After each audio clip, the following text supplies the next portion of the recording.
Bueno, vamos a continuar con lo que es dinámica de fluidos. La dinámica de fluidos trata acerca del movimiento del fluido como tal. Para ello vamos a estudiar lo que es el fluido ideal, que cumple 4 características. Sin ellas, ningún fluido se puede considerar ideal. La primera es que es estacionario. ¿Esto qué quiere decir? Que las funciones de las que depende el movimiento del fluido, como lo es la velocidad o la densidad, no cambian con respecto al tiempo. Bueno, no hay dependencias directas respecto al tiempo. Entonces, un fluido no estacionario puede tener aceleraciones de un pronto a otro y además puede llegar a ser turbulento. Eso puede ser muy complicado. El flujo turbulento es un flujo caótico y puede llegar a representar un gran desafío para tratar de explicar algunas de las partes de ese movimiento. Incompresible. Es la segunda característica. Esta característica es de que nosotros podemos meter un fluido dentro de algún contenedor, digámosle un tanque, y le ponemos una tapa con un pistón y le hacemos fuerza. Si no detectamos cambio en el volumen de ese fluido, por más fuerza que le hagamos, entonces el fluido se va a considerar incompresible. Realmente, dependiendo del rango de acción, algunos fluidos pueden llegar a ser incompresibles en algún rango de fuerzas. Por ejemplo, los líquidos son altamente incompresibles. Es muy difícil llegar a detectar un cambio en el volumen si hacemos este experimento. En gases es relativamente fácil hacerlo, pero también existe su propio rango de fuerzas en los cuales se puede considerar todavía el gas relativamente incompresible en ciertas áreas y poder al menos utilizar alguna que otra de las fórmulas de fluido ideal. Y rotacional, que no forma vórtices. El fluido no está empezando a formar vórtices de un pronto a otro. Y no viscoso. La viscosidad es la resistencia al movimiento, similar a lo que es la fricción.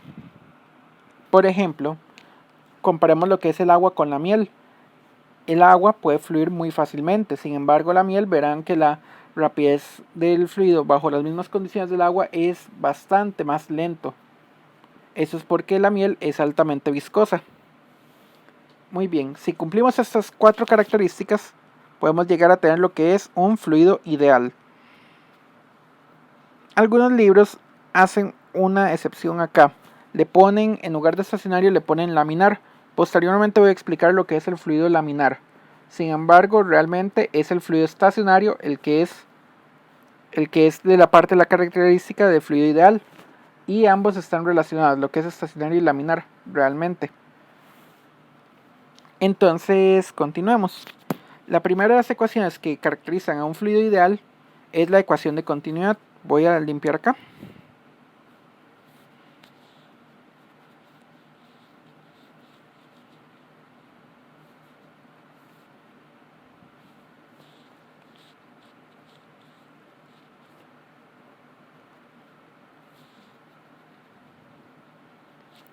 Antes de empezar lo que es ecuación de continuidad, voy a explicar otro pequeño subtema de lo que es fluidos. Muy bien, como hemos dicho, la dinámica de fluidos sirve para determinar el movimiento de un fluido por medio de alguna ecuación que nos permita relacionar las variables de rapidez y densidad e incluso alguna característica de la forma del contenedor del fluido, como lo es el área. Bueno, resulta que a veces el estudio de fluidos, ya sean ideales o no ideales, se realiza por medio de visualizaciones gráficas y simulaciones en computadora. Una manera de visualizar gráficamente son las líneas de flujo. Las líneas de flujo representan el movimiento del fluido. Entonces, representarían la trayectoria que seguiría alguna partícula que está dentro del fluido.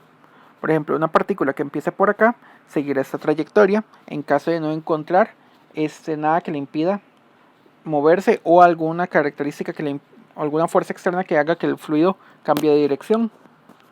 Sin embargo, normalmente uno no tiene una única partícula, uno tiene muchísimas partículas extendidas en algún rango de área.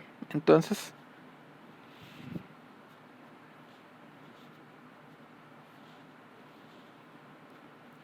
esto sería un tubo de fluidos, un conjunto de líneas de flujo. Muy bien. El tubo de flujos nos da una visualización de cómo se comporta el fluido. Si las líneas de flujo están muy juntas, la rapidez del flujo será relativamente alta. Si las líneas de flujo se separan, la rapidez será baja. Entonces, voy a borrar un toque.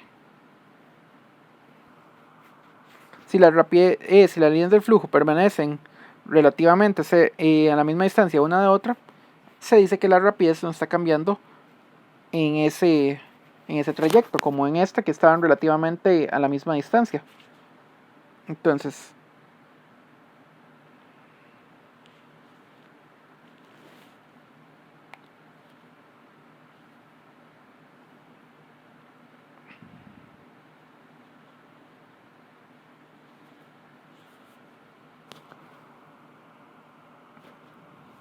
la rapidez al inicio de este recorrido podemos considerarla bastante alta. Voy a tratarla como un vector de momento bastante alto. Sin embargo, la rapidez en alguno de estos puntos va a ser relativamente baja. Ahora, la rapidez siempre es realmente paralela, tangencial a las líneas de flujo. En este punto podríamos considerar rapidez igual a 0, porque por acá no está pasando ninguna línea de flujo y las líneas de flujo se separaron. Ok, entonces en esta zona la rapidez es bastante alta, mientras que en esta la rapidez es relativamente baja. ¿Por qué? Porque las líneas se están separando cada vez más y más. Muy bien. Si nosotros tenemos un obstáculo, las líneas de flujo normalmente lo que van a hacer es darle vuelta y recorrer alrededor de ese obstáculo.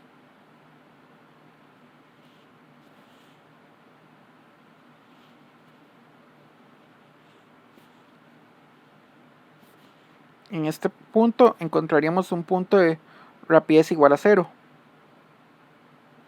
Lo mismo por acá. Pero luego inmediatamente vamos a encontrar que la rapidez de las líneas de flujo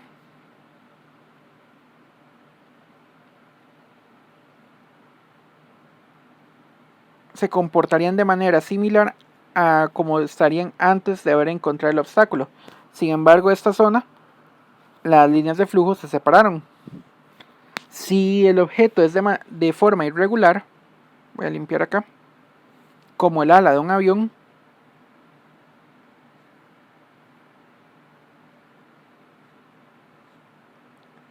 va a ocurrir algo bastante interesante. Posteriormente esto se puede explicar relativamente fácil utilizando el concepto de líneas de flujo y ecuación de Bernoulli.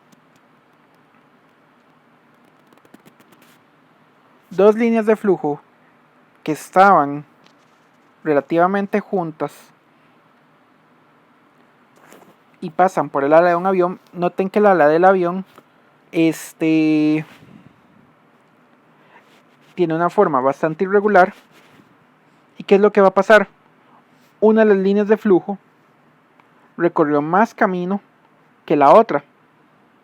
En un tiempo determinado, ¿qué pasó? Hubo un cambio de rapidez. Entonces, mientras un elemento del fluido estaba por acá, un elemento de fluido que estuviera empezando en el mismo punto, o sea que tuviéramos dos elementos de fluido relativamente cercanos uno con el otro, va a estar por acá. Para haber podido recorrer el mismo campo, hubiera tenido que tener una rapidez superior en la parte de arriba, o que la rapidez de abajo estuviera en la parte superior. Posteriormente, en otro video voy a explicar un poquito mejor esto. Pero combinando esto con la ecuación de Bernoulli, encontraremos que va a haber una diferencia de rapidez y eso es lo que va a impulsar el avión. Va a haber una mayor presión debajo del ala que de la parte superior del ala. Esta presión mayor va a empujar al avión hacia arriba. Bueno, esto en cuanto al tema de líneas de flujo. Se puede considerar una fuente de fluidos que va sacando líneas de flujo de ella. Mientras que un sumidero es algo donde se empiezan a estancar las líneas de flujo, son entrantes en él. Son los únicos puntos donde las líneas de flujo se deben de cortar una con la otra. Bueno, ahora empezamos con lo que es ecuación de continuidad. Vamos a considerar lo siguiente. Tenemos un tubo de fluidos. El tubo cambia de forma. Y queremos ver cómo cambia la forma del tubo la forma del movimiento del fluido debido a ese cambio de la forma del tubo.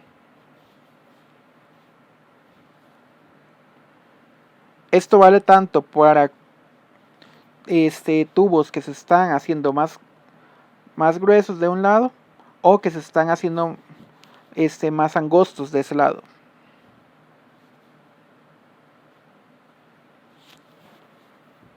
Muy bien.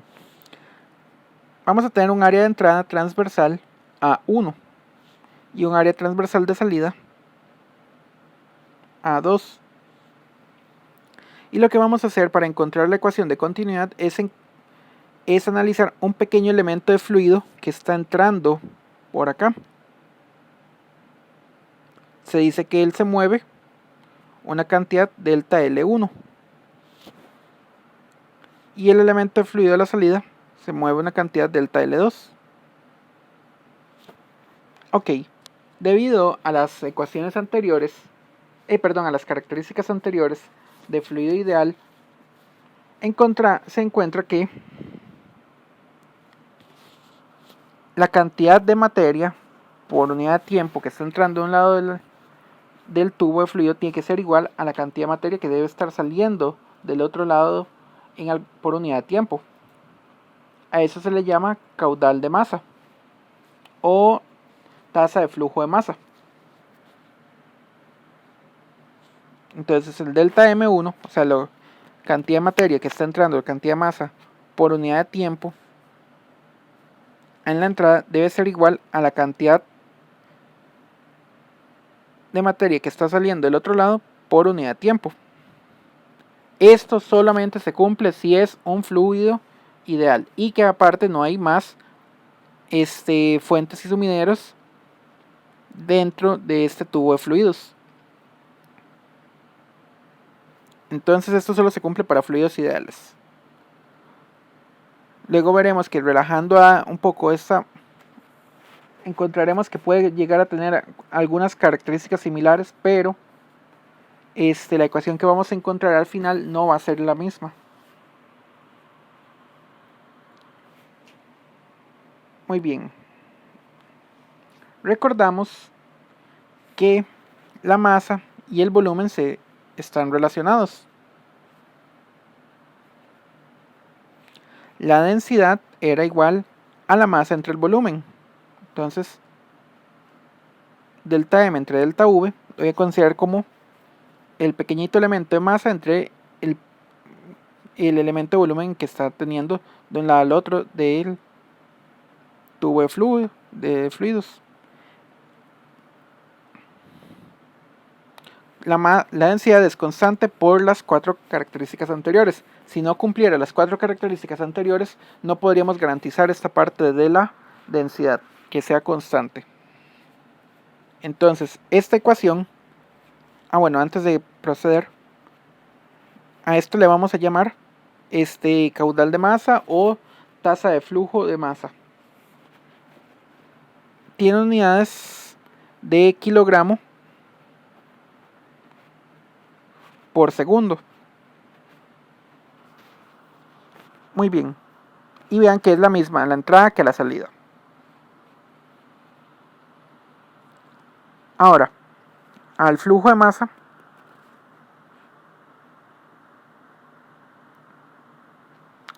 vamos a reemplazar el delta M por rho delta V.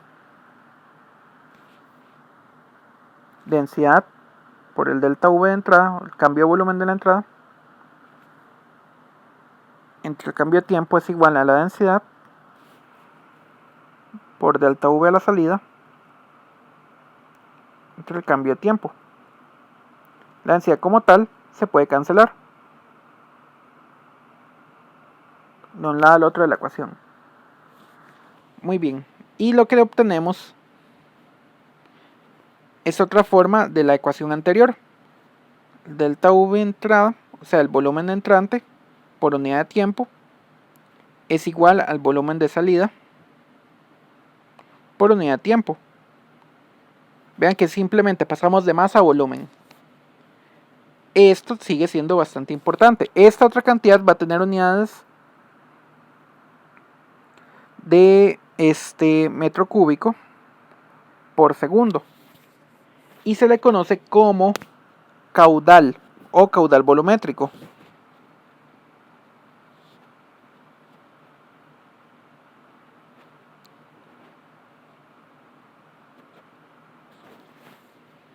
O tasa de flujo de volumen o rapidez de flujo, pero evitemos la palabra rapidez de flujo. Algunos libros usan esa palabra, pero tienen un pequeño problema que se puede enredar con la palabra de rapidez del fluido, y la rapidez del fluido sí es metros sobre segundo.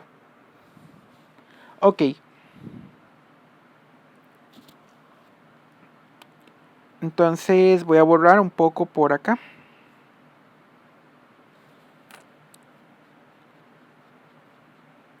Medir el volumen realmente es un poco difícil en este caso. ¿Por qué? Porque el tubo puede tener la forma que quiera. Entonces vamos a usar algo que sea más fácil de medir. Y eso que es más fácil de medir es como tal el área transversal de entrada y el área transversal de salida. Además queremos relacionar el movimiento del fluido, o sea, queremos saber la rapidez del fluido. Para ello vamos a usar eso. Recordamos que el delta V, el cambio de volumen, es aproximadamente igual a lo que está entrando del fluido por el área de entrada, o por lo mismo en la salida, el área transversal de salida por lo que está recorriendo el fluido, A por delta L, ya sea a la entrada o a la salida. Entonces